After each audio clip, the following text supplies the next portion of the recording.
of Community Education and Deputy Director at the Quinnipiack Valley Health District. Debbie's going to speak to us today about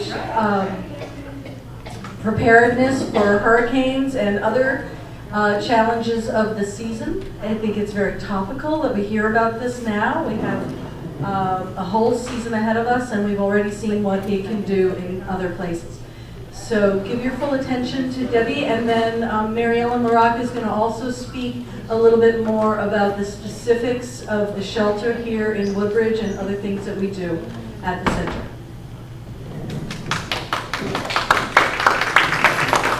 So I have some very tough critics in the audience because my mother is here. I'm Ginny's daughter, Ginny Klustra, and my husband is here, so I have to do my best. And this will be one of my final presentations after 32 years with the Health District. For those of you who don't know, Quinnipiack Valley Health District is your local health department. We serve Hamden, North Haven, Woodbridge, and Bethany. So a lot of your inspections of your restaurants, your schools, some of you may have had issues with us with septic systems or wells. People don't always like us because of that, but we do enforce the public health code. So it's really humid out today. Did you notice how tropical it is? And Saturday was like fall, and Sunday it was rainy and cold. So this is very timely because we're in a time of transition into our hurricane season, and often what affects us in New England are snowstorms, right? So one of the questions I want to ask you, and you have to be honest, how many people have a flashlight and batteries in their home? Raise your hand. Good. Okay. How many people have a battery-powered radio? Not as many. How many people have a 3-day supply of water? Raise your hand. How about perishable foods? Yeah, most of us have that. 3-day supply? I mean non-perishable? I'm sorry, non-perishable. Okay, so we don't have as many going up. How many people have your important documents in one spot that you could grab if you needed them? I mean, we saw in Houston what happened. People had no time to gather their stuff. So there's a few important things you need to do. But I was going to start by reminding you, is everybody familiar with the fable, the grasshopper and the ant? Remember the grasshopper and the ant? Here's our grasshopper, and here's our ant. And the way the fable goes is, the ant, he prepares for the winter. Here we see him carrying food while the grasshopper plays, right? And at some point, the ant says to the grasshopper, please, you gotta prepare. Winter's coming. He says, nah, I'm not worried about it. The winter comes along, and the grasshopper's out in the snow. But the ants are kind, and they let him in. But not all of us, especially in Woodbridge, we're pretty isolated, some of us, may not have a neighbor that can help us out, right? So we need to be prepared in our home because we know statistically that when people are prepared, they weather, sort of a pun on words, storms, much better. About less than 50% of Americans are prepared for a storm. And we sort of saw that here. We did a little bit better on the flashlight and battery. So you got a lot of the things that you need to be prepared, right? So we talked about flashlight, we talked about water, we talked about batteries. Did you ever go to Stop and Shop just before a snowstorm? Can you find those things on the shelves? No. Can you find water? No. And Woodbridge has been hit a couple of times with long, extended power outages. Okay, we talked about a radio. What other things we talked about food. What other things, important papers, what other things do you think would be make sure you have available, if you hear a storm is coming, a big storm. Medicine, medication, yep, put that on there. What else? Gloves. Gloves? Yeah, winter clothing, warm clothing, especially in your car. Gas in the car. I don't have a picture of that, but that's good. What else? Money? Yeah, a lot of times I recommend you keep some cash in the house because if you do a lot of electronic banking or use an ATM, or even I've been in stores when the power goes out when you can't use your debit card. I think it was Kohl's last Christmas. They had such a rush on their sale items, they were only taking cash. Meanwhile, everybody's in line with a huge pile of stuff and they can't buy it because it wouldn't take their credit card or debit card. So another good thing, can you think of a couple more? Or do you want me to tell you? Very good, and I even have a picture of that. If you have canned foods, which a lot of non-perishable foods are, you need a way to open them. Some of them have the flip top, but not all of them. So can opener, and sort of going along with the can opener, you might want a couple of tools. Maybe a hammer and a screwdriver, just in case it doesn't hurt. So you can just get a plastic storage bin and put some of these things aside. They do say to rotate your water supply every few months. I don't know how critical that is with the expiration. I think in a pinch, even if it was old water, it would be fine. A first aid kit. How many people have a first aid kit at home? Because that's another thing that most Americans don't have. So having a first aid kit. You have one? Good. Okay. And the last thing, how many people have a pet? A pet. We saw in Houston the number of animals that needed to be rescued, so don't forget your pets. They need food. I don't think anybody here has babies, right? If you have babies, you need to make sure you have formula, but don't forget to have pet food in the house. Do you have any questions at this point? It's pretty basic. I mean, and if you can only do a few things, the radio, because that will give you information, the flashlight if the power goes off, some food and some water. Those are really critical in case you can't get out of your house. Mary Ellen will talk a little bit in a minute about the shelter here for those who can get out of their house. And what I've done is prepare a packet for you.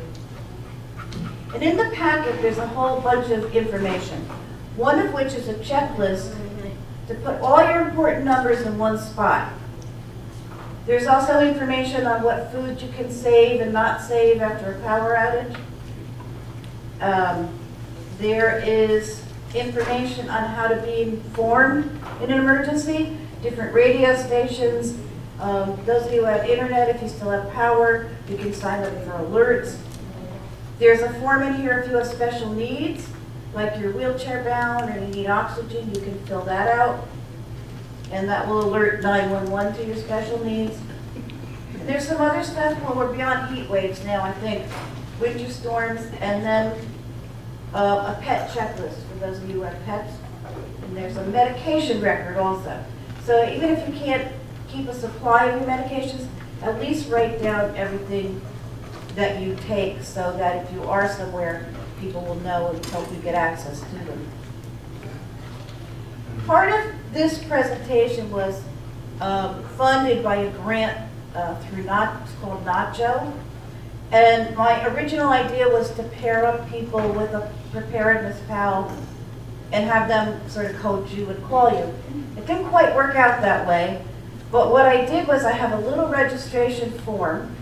If you are interested in having someone, one of our volunteers, just give you a call to see how you did with getting your supplies, give you a call if there's a storm coming and let you know. You can fill this out with your phone number and somebody will give you a call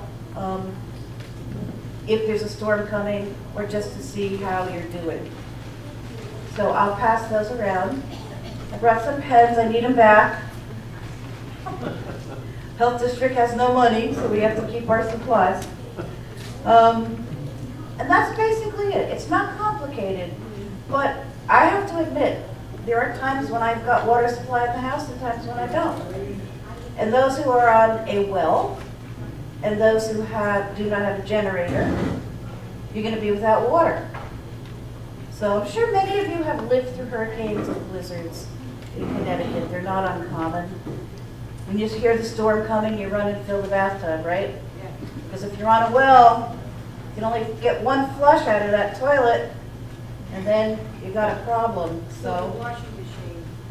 That's what I do. you fill the washing machine? I do, 'cause I got other stuff. Yeah, that's a good idea. That's a good idea. That's a good idea. So that's basically what I had to say to you today. And being prepared will save you a lot of heartache in the long run. Mary Ellen, you want to talk about Woodbridge Center? Oh, my, good to see you. Yes, I do. Good to see you. I can vote. I had to think about water. Thank you very much for all those helpful tips.